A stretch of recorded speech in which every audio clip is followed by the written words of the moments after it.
मोदोम लानानै जोंनियाव गोबां समाव मोदोमावहाय उसुबिदा जायो जेरैहाय जोंनियाव बेराम आजारफोर फैयो आरो बेजों लोगोसेनो मोदोमावहाय जोंनि सोलेरावहाय गोबां रोखोमनि समस्या जेंनाफोरा फैयो जेब्ला जोंनि मोदोमाव बेफोरबायदि बेराम आजारफोर समस्याफोर जेंनाफोर नुजायो एबा जायो जों अब्लाना लोगो लोगोनो जोंनि बे समस्याफोरखौ जेंनाफोरखौ बेरामफोरखौ सोखाना लानो थाखाय जोङो डक्टरनि खाथिसिम थाङो आरो थांनानै जोङो फोसाबनानै लायो नाथाय अनजालु ख्रीष्टप्रियफोर बे जाहैबाय मोदोमनि बाथ्रा नाथाय जोंनि स्पिरिचुवेल जिउमायारि जिउआवहायबो जोङो बेराम जायो जोंनियाव प्रब्लेम जायो जेंनाफोर जायो आरो जोङो जेब्ला जिउमायाव जेंना जायो प्रब्लेम जायो अब्लाना जोङो बहा थाङो सोरनियाव थाङो अनजालु प्रियफोर दिनै जोङो बेबायदिनो मोनसे सोमोनांथाव बाथ्रा जेरावहाय जोंनि स्पिरिचुवेल जिउआवहाय बेराम जादों जोंनि मण्डलियाव जेंना जादों मण्डलियावहाय खैफोद जादों स्पिरिचुवेल लाइफआवहाय समस्या जेंनाफोर फैगासिनो दङ दा दिनै बेबायदिनि गेजेरजों बेफोर बाथ्राफोरखौ जों सावरायनो थांगासिनो दङ दा बेवहाय साफ्रोम नायगिरि नोंथांमोनखौ खावलायदों जागायजेननायनिफ्राय जोबजासिम नायगोन जेन बेफोर बाथ्राफोरा मा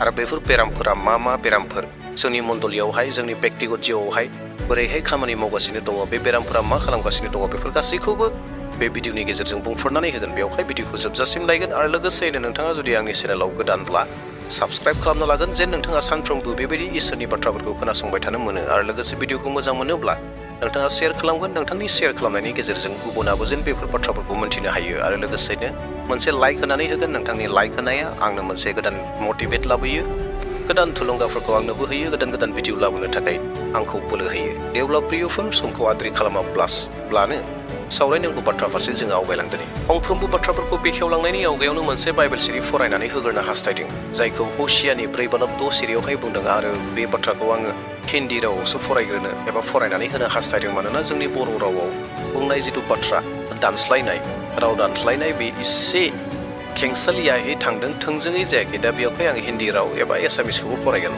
জ্ঞানৰ অভাৱত মোৰ লোকসকল নষ্ট হৈছে তোমালোকে সেই জ্ঞানক আগ্ৰাহ্য কৰাৰ কাৰণে ময়ো তোমালোকক মোৰ পুৰোহিত হিচাপে আগ্ৰাহ্য কৰিলো তোমালোকৰ ঈশ্বৰৰ ব্যৱস্থা তোমালোকে পাহৰি গৈছা সেয়ে ময়ো তোমালোকৰ সন্তানসকলক পাহৰি যাম मेरे ज्ञान के ना होने से मेरी प्रजा नाश हो गई तूने मेरे ज्ञान को तुच्छा जाना है इसलिए मैं तुझे अपना याजायक रहने के अयोग्य ठहराऊंगा इसलिए कि तूने अपने परमेश्वर की व्यवस्था को त्याग दिया है मैं भी तेरे बाल बच्चों को छोड़ दूंगा अनजाग्रा प्रियफोर जों बे बाइबेल सिरिनि गेजेरजों बेखौ मोन्थिनो हादों जे इसोरनि गियान गैयिनि थाखाय गियाननि अभाबनि थाखाय मानसिफोरा आनज्रायलांजोबदों नस्थ' जादों होननानै थिग बेबायदिनो दिनैबो इसोरनि बोसोनखौ मोन्थिनि थाखाय इसोरनि बोसोनखौ देहेन खालामिनि थाखाय गोबां मानसिफोरा गाब्र'गासिनो दङ खैफोदाव गाब्र'नानै दङ खैफोदाव गबहाबनानै दङ मानि थाखाय बे जाहैबाय इसोरनि बोसोनखौ मोन्थिनि थाखाय मेरे ज्ञान के ना होने में मेरी प्रजा नाश हो गई है इसोरनि गियाना गैयिनि थाखाय गोबां फोरजाफोरा नस्थ' जालांजोब्बाय गोबां फोथायारिफोरा नस्थ' जालांजोब्बाय होननानै दा दिनै जोंनि मण्डलिफोराव मोनसे बेराम सोलिगासिनो दङ जेंना सोलिगासिनो दङ जि जेंनाया गोबां मण्डलिफोरखौ थेर बेथेर खालामदों जि जेंनाया मण्डलिफोरखौ फेसेवगासिनो दङ जि जेंनाया मण्डलिनि सुबुंफोरखौ थैनायनि फारसे दैदेनलांगासिनो दङ जेरावहाय गोबां मानसिफोरा गबहाबनानै दङ आन्दायनानै दङ मानि थाखाय बे जाहैबाय इसोरनि गियाना गैयिनि थाखाय इसोरनि बोसोना गोसोआव गैयिनि थाखाय इसोरनि बोसोनखौ लायिनि थाखाय इसोरनि बोसोनखौ देहेन खालामिनि थाखाय आन्दायगासिनो दङ आरो बे आन्दाय होनायानो जाहैबाय 1 ज'हननि 4:6 सिरिनिफ्राय जोङो मोननो हागोन आंनि अनजाग्रा लोगोफोर आंनियाव गोथार जिउ दङ होननाय मानिखौनो गोथार जिउ दं होननानै दाफोथाय बिसोरनि जिउफ्रा इसोरनिफ्राय नंगौना नङा बेखौ आनजाद ला मानोना जेरावबो नंखाय नाबिफोर ओंखारबाय दिनै गोबां ख्रिस्टियान सुबुंफोरनि गोसोआवहाय बेनो प्रब्लेम जानानै दङ मोनसे जेंना जानानै दङ बे जाहैबाय सोरबा सासे व्यक्तिया सोमोनांथाव खामानि मावोब्ला सोरबा सासे व्यक्तिया माबा मोनसे खामानिखौ सोमोनांथावै मावब्लानो गोबां मानसिफ्रा फोथायो येस बे नंगौ बियो जिसु ख्रिस्टनिफ्राय होननानै गोबां मानसिफ्रा फोथायो आरो बै व्यक्तिनि उन थाङो आरो बै व्यक्तिनि जाहैयो दिनै जोंनि गेजेराव मानो डेनोमिनेशन गोबांनिख्रुइ गोबां डेनोमिनेशन ओंखारगासिनो दङ जाहोना बेनो मानोना हानजा गावबागाव हानजा मानसिफ्रा बानायदों गावबागाव हानजा खालामदों गावबागाव मोनसे ख्रिस्टियान धोरोम बानायदों मानो खोथाया जाहैबाय मा आङो जि मण्डलियाव दङमोन बै मण्डलियाव खुलुमनाय सिबिनाया गोगोम नङा बैयावहाय सोमोनांथाव जाया बैयावहाय मानसिफ्रा बाब्राबला बाया, बैयावहाय मानसिफ्रा बेलथायला बाया, बैयावहाय मानसिफ्रा बेमार आजारनिफ्राय सोखाजानायखौ मोना, बायदि रोखोमनि बाथ्राखौ बुंनानै बै मण्डलि जि मण्डलियाव बियो जोनोमनिफ्राय इसोरखौ खुलुमबोदों सिबिबोदों बे मण्डलिखौ नागारबोनानै बै फारसे आवगायलांदों। मानो? खोथाया जाहैबाय मा? बेनो गियाननि आंखालनि थाखाय। मानोना इसोरनि बोसोनखौ देहेन खालामाखै। नाथाय इसोरनि बोसोना दिनै जोंखौ रोखा रोखायै बुंदों, मोनफ्रोमबो साफ्रोमबो बेक्तिनियाव गोथार जिउ दं होननाय, साफ्रोमबो बेक्तिफोरखौ थोंजोङै फोथायनांगौनि बाथ्रा गैया, बेखौहाय आनजाद खालामनांगौ होननानै इसोरनि बोसोना जोंखौ बुंखादों। जों आनजाद खालामनांगोन। अनजाग्रा प्रियफोर, सोमोनांथाव खामानि मावनाया केबल गोथार जिउजों जायो बे नङा। सोमोनांथावखौ मोदायनि जिउआ, मोदाया सैतानाबो खामो। सैतानाबो गेदेर गेदेर सोमोनांथाव खामानिफोरखौ मावो। जोङो मोनथिनो हायो, जोङो नुनो मोनदों बाइबेलाव गोबां बेबायदि एग्जाम्पलफोर दङ जायफ्रा सोमोनांथाव खामानिफोर मावदों मोदायखौ लानानैहाय। थुनहर जानायनि 8 बालाब 9 सिरिनिफ्राय नोंथाङा फरायगोन, बेयावहाय मोननो हागोन। बेयावहाय सासे सिमन मुंनि सासे बेक्ति दङ, जायहा सिमन मुंनि बेक्ति, बियो सासे जादु गोरों, मोन्थोर गोरों, सासे सैताननि मोदायनि खामानि मावग्रा मानसि। आरो बेयाव थानाय मानसिफ्रा सामारियाय, बे सामारियानि मानसिफ्रा सिमियनखौ सोमोनांथाव खामानि मावनायनि थाखाय इसोरनि बोलोआ बेनो होननानै गोबां मानसिफ्रा फोथायदोंमोन आरो सिमननि बाथ्राफोरखौ लायोमोन। आरो सिमना बेयावहाय सोमोनांथाव खामानिफोरखौ दिन्थिदोंमोन। आरो सोमोनांथावनि खामानिफोरखौ बेयावहाय बाइबेलाव बुङाखै, नाथाय सोमोनांथाव होननानै बुंदों।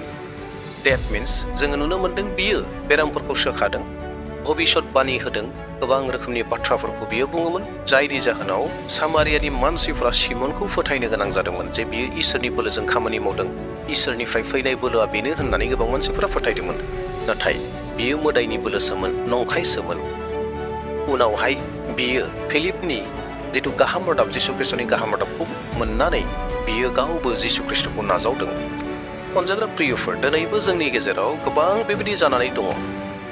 मानोना जिसु ख्रिस्टआ गावनो बे बाथ्राखौ बुंखाथारदों जे जोबनाय बोथोर फारसे बेबायदि फैगोन जेरावहाय सोमोनांथाव हांखोफोर दिन्थिगोन आरो सोमोनांथाव खामानि मावग्राफोरा बैयाव दङ, बेयाव दङ, जिसु ख्रिस्टनिबो मुं लागोन आरो जिसु ख्रिस्ट बायदि खामानि मावगोन होननानै जिसु ख्रिस्टआ गावनो माथाइनि 24 बालाब 24 सिरियाव रोखा स्पष्टयै बुंदों।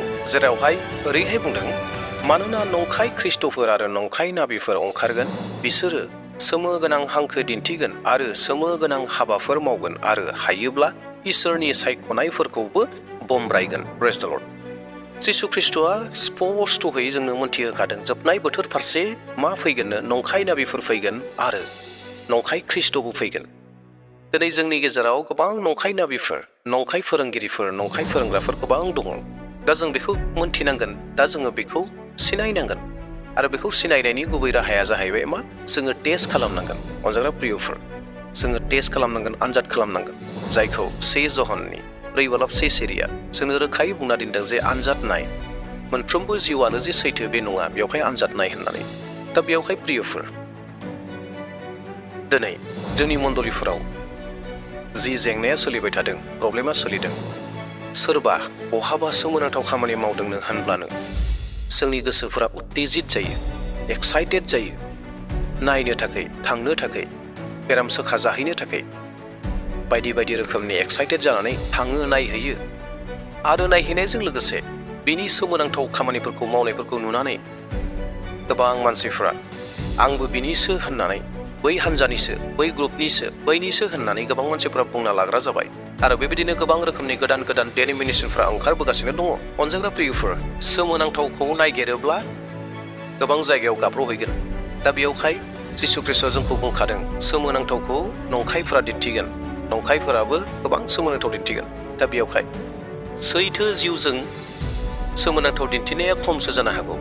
दा बेयावहायनो जिसु ख्रिस्टआ बुंदों जाहैबाय जोबनाय बोथोर फारसे नंखाय नाबिफोरा गोबांनिख्रुइ गोबां सोमोनांथाव दिन्थिगोन होननानै बुंदों। दा बेवहाय साबधान जागोन। सोमोनांथाव खामानि मावग्रा नंखाय नाबिफोरा मानसिफोरखौ बहा आन्दायहोनो खाबु मोनदों? बे जाहैबाय बेराम आजारफोराव। गोबां मानसिफोरा बेराम आजारफ्राव सैसोनानै दङ आरो बै बेराम आजारफोरखौ सोखा होनायनि जाहोनाव गोबां मानसिफ्रा बेखौ सैथो होननानै फोथायदों। अनजाग्रा ख्रिस्ट' प्रियफोर, नाथाय दिनै जोंखौ इसोरनि बोसोना बेबायदि बुङाखै। इसोरनि बोसोना जोंखौ बेलेगै थुलुंगा होनानै दोनखादों आरो जोंखौ फोरोंखादों।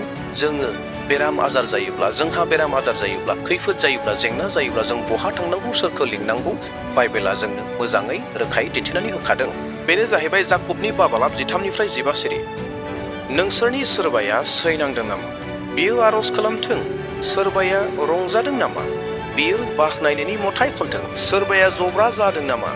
बियो मण्डलीनि गागिफोरखौ लिंहरथों आरो बिसोरो फोरबोनि मुङै बेनि मोदोमाव थाव फुननानै आरज खालामथों। बे फोथायनायजों आरज खालामनाया जब्राखौ सोखागोन। फोरबोआ बिखौ मोजां खालामफिनगोन आरो बिनि मावनाय पापफ्रा निमाहा होजागोन। प्रेज द लर्ड। इसोरनि बोसोना जोंखौ माखौ फोरोंदों? बे जाहैबाय जोंनियाव सोरहाबा बेराम आजारफोर जादोंब्ला, सैसोनांदोंब्ला, खैफोद जादोंब्ला सोरखौ लिंनांगौनो? मण्डलीनि दैदेनगिरिफोरखौ, मण्डलीनि गागिफोरखौ लिंनानै आरज खालाम होननानै बुंदों आरो बेयावहाय जिसु ख्रीष्टआ सन्तुष्ट दङ। जिसु ख्रीष्टआ खोनासंगोन आरो जिसु ख्रीष्टआ खोनासंनानै गासै बेराम आजारफोरखौ सोखानानै होगोन होननानै बे इसोरनि बोसोना जोंखौ थुलुंगा होदों आरो जोंखौ फोरमायदों, जोंखौ मोन्थिहोदों बेखौ खामानिखौसो माव होननानै। जोंखौ बेखौ बुङाखै जे जेरावनो सोमोनांथाव जादों बावहायनो थां, जेरावनो सोमोनांथाव नुदों बेयावहायनो थांनानै नोंसोर आरज खालामहैजा होननानै बे बाथ्राखौ मालाबाबो बुङाखै। दा बेवहाय अनजा ख्रीष्टप्रियफोर, बे समायसानिफ्राय, बे बेरामनिफ्राय, बे जेंनानिफ्राय गनोब्ला, मोन्थिनोब्ला, जों बोलोग्रा जानोब्ला बाइबेलखौ देहेन खालामग्रा, बाइबेलनि बाथ्राखौ रोंग्रा साफ्रोमबो जानो नांगोन। जेरावहाय हसियानि 4:6 सिरिया बुंदोंमोन जे आंनि फोरजाफोरा, आंनि फोथायारिफोरा इसोरनि गियाना गैयिनि थाखाय गोबां नस्थ जालांबाय होननानै। थिग बेबायदिनो जों जुदि इसोरनि बोसोनखौ जुदि मोन्थियाब्ला जोंबो गाब्रगोन। दा बेवहाय अनजाग्रा प्रियफोर, इसोरनि बोसोना बेखौसो रोखायै बुंनानै दोनदों, जायफोरा आंनियाव गोथार जिउ दङ होननानै बुंदों बिसोरखौबो नोंसोर साफ्रोमखौबो टेस्ट खालाम, आनजाद खालाम। बिनि उनावहायसो जोङो फोथायनांगौ। बिनि उनावहायसो बियो थारैनो इसोरनि मानसि नंगौ नङा फोथायनांगौ। इसोरनि मानसि नंगौ नङा नायनायनि सिगाङावनो बियो सैथो होननानै बुंनानै फोथायोब्ला, बिनि खाथिसिम थाङोब्ला हयथ' गाब्रहैगोन। अनजाग्रा प्रियफोर, बे भिडिअखौ नायनायनि गेजेरजों बावना थानाय बाथ्राफोरखौ नोंथांमोना गोसोखांदों आरो माबा मोनसेब्लाबो सोलोंदों होननानै फोथायदों। दे अब्ला इयुननि समाव मोनसे गोदान भिडिअ लाना फैफिनबावसिगोन। दानि थाखाय बेसेयावनो दोनथ'नोसै। प्रेज द लर्ड, हालेलुया, जे मेसिह, आमेन, बाय बाय।